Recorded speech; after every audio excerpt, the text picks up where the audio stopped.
Remember, pay attention, y'all. They have to let us know first before they can do anything to us. That's heavenly rules, right? That's how God laid it out for these little demon mother. They can't with us without letting us know that they're about to. I was kind of going through a period. I was having a struggle with hopelessness. Oh, okay. And it was just really, the world's just in a dark place. Yeah. Why did Malcolm-Jamal Warner, who was rescued by onlookers, die after receiving treatment from the Red Cross? Then let's go to the date he actually died on, which is July 20th, which is the 201st day of the year. Yeah, can anybody tell me why The Cosby Show ran for a total of 8 seasons, equaling 201 episodes? They are going to come for you. You're too clean for this game. That's what Eddie Griffin told Malcolm-Jamal Warner, not in an interview, in private. It was a warning from a real friend. And now Malcolm's dead, drowned in the ocean while on vacation in Costa Rica. But the way the story flipped around, it's sketchy as hell. First, they said he died saving his daughter. That version was everywhere, headlines, social media, all of it. It was literally Us Weekly that claimed Malcolm was trying to save his daughter from a riptide before he drowned. But suddenly the story changed. And now they're saying Malcolm's daughter wasn't even in the water with him when he drowned. And then, what's also suspicious is that Malcolm's wife wasn't with them that day. But we're supposed to believe Malcolm took his 8-year-old daughter to swim on a dangerous beach, with no lifeguard presence and warning signs everywhere? And if the daughter wasn't in the water, like they are saying now, then it means she was alone on the beach while Malcolm was swimming? That makes no sense. Malcolm wouldn't put his daughter in a dangerous situation. This is a man who loved his family above everything. He literally prayed for a daughter, and often talked about how he manifested her. Even before conception, we were very clear about it. And I knew that I needed a girl first to kind of ease me into it, because I have a pretty good idea of what kind of father I would be. Mm-hmm. So I needed a girl to kind of, slow me down and soften me up, if you will. So for me, raising my daughter, I came into fatherhood already with a certain maturity and certain understanding of male-female dynamics. And with a girl, all of that starts with the father. So I've always, since I literally pulled her out of my wife. Even in his final interview, shortly before his death, Malcolm talked about how his wife and daughter were his whole world. Met my wife through a mutual friend. I've never second-guessed it. We've been together almost 10 years, and we have never had a fight, an argument, a raised voice, or a harsh word said to me. In 10 years? I was like, if I'm going to have a kid, this is the person that I would want to have it with. I talk about them because there are obviously the hugest parts of my life, the best parts of my life, the best decisions I've ever made. So, what really happened on that beach in Costa Rica? Because Eddie Griffin wasn't trying to warn Malcolm for no reason. He's been in this industry long enough to know how they operate. He knew what kind of target Malcolm had on his back. A black man in Hollywood with no scandals, no handlers, no self-destruction storyline. Someone who was actively speaking out against the system and trying to be a positive role model for black boys. Yeah, they don't like that. The thing about a black boy is you don't necessarily want to beat a black boy. What you want to do is you want to love him so divinely. You want to love him so fiercely that your disappointment will kill him. You want to adore him so much that the last thing he wants to do is disappoint. And Malcolm never played the Hollywood game. He kept to himself, worked on his own terms, and turned down the clown roles. He was quiet, but he was watching, reconnecting with people like Dave Chappelle and Mos Def, others who also walked away from the machine. And that's when Eddie started pulling him aside, saying things like, "They'll get you if you stay clean. They don't like clean." There's no criminal charge. There is a systematic effort to destroy every black male entertainer's image. Nobody leaves this business clean. So if you think Malcolm-Jamal Warner's death doesn't feel accidental, you're not the only one. A lot of people are saying exactly what Eddie warned Malcolm about, especially given the way the media keeps dancing around the truth. Right after Malcolm's death made headlines, the first version said he and his 8-year-old daughter were in the water together and drowned in a rip current.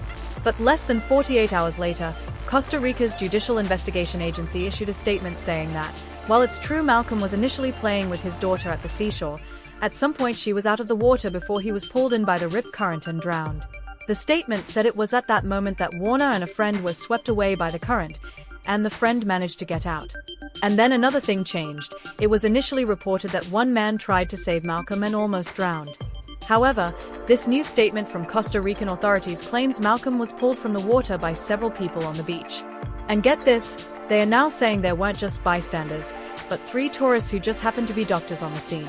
And while they somehow managed to save the other man who nearly drowned, none of them could save Malcolm. So yeah, the fact that the story keeps changing, that seems sketchy to a lot of people. And you don't have to be a conspiracy theorist to feel like something's off. Meanwhile, fans and locals started pointing out something else that feels wild. Playa Acotal, where this happened, is infamous for dangerous rip currents and zero protection. There have been academic studies calling it the most dangerous beach in Costa Rica. Even Olympic swimmers can't always handle those rip tides. And we're supposed to believe Malcolm took his daughter there to swim, while his wife stayed in the hotel. And then, for some reason, there were no lifeguards on duty that day. The local Volunteer Lifeguard Association admitted the beach was basically unpatrolled due to resource limits. But there are warning signs all up and down that beach, clear signs, warning of the drowning risk. This is the beach where all this unfolded, but really, as soon as you get here, even before you get onto the beachhead, you can see some warning signs for people who are coming to enjoy the day here. It says Corrientes de Resaca todo el año. Basically warning people there is a current here throughout the year. You can see there are warnings for surfers, there's warnings about wave conditions, and then take a look at this. This massive sign says you can survive a rip current. Clearly, they're warning people about the conditions that can develop, and unfortunately, the conditions appear to have pulled out Malcolm-Jamal Warner over the weekend. So, let's think about it. They first spin a tragic rescue narrative involving Malcolm's daughter. Then they scrub it entirely. Then they go silent.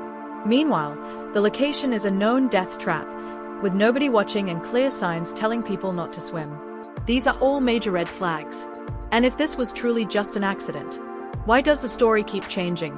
Why did they let everyone believe Malcolm's daughter almost drowned with him, until it didn't suit the story?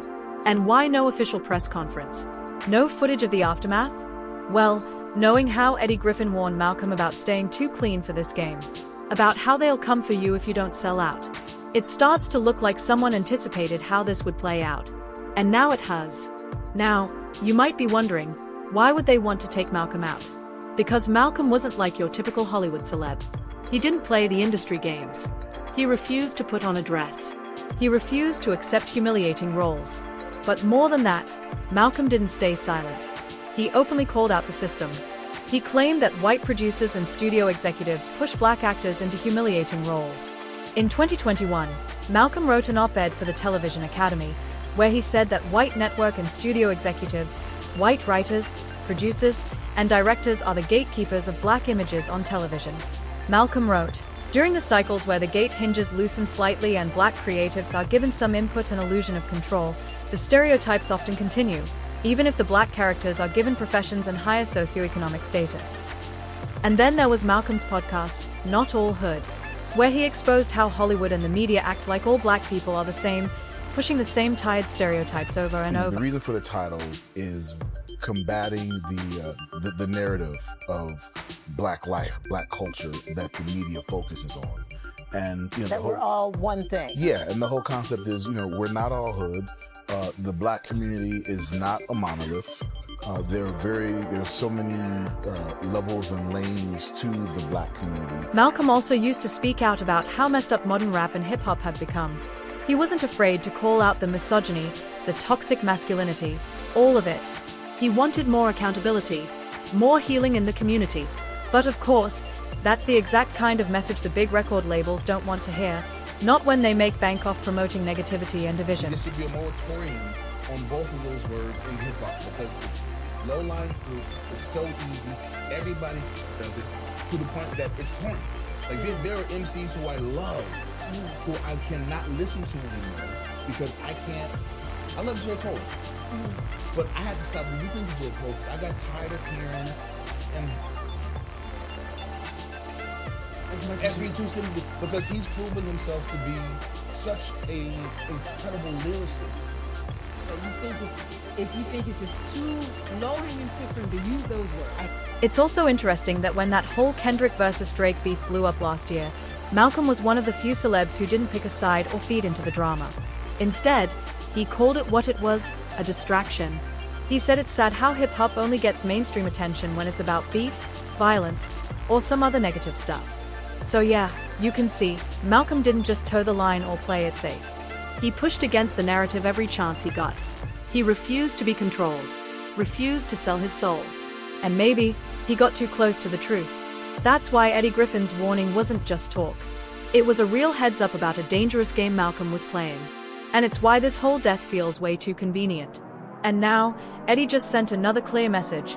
Malcolm was a threat to the system. Eddie posted a tribute to Malcolm on Instagram and wrote, "My heart is heavy today.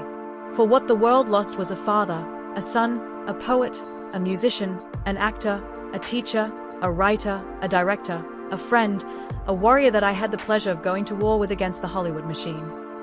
But here's where the story gets even darker. Some insiders are now saying Malcolm was digging into something even more serious than the Hollywood machine. Allegedly, he was planning to blow the lid off a secret that the elites would kill to keep hidden.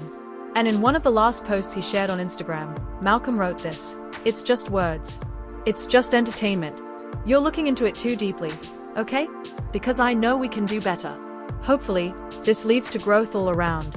The culture is on life support. Y'all.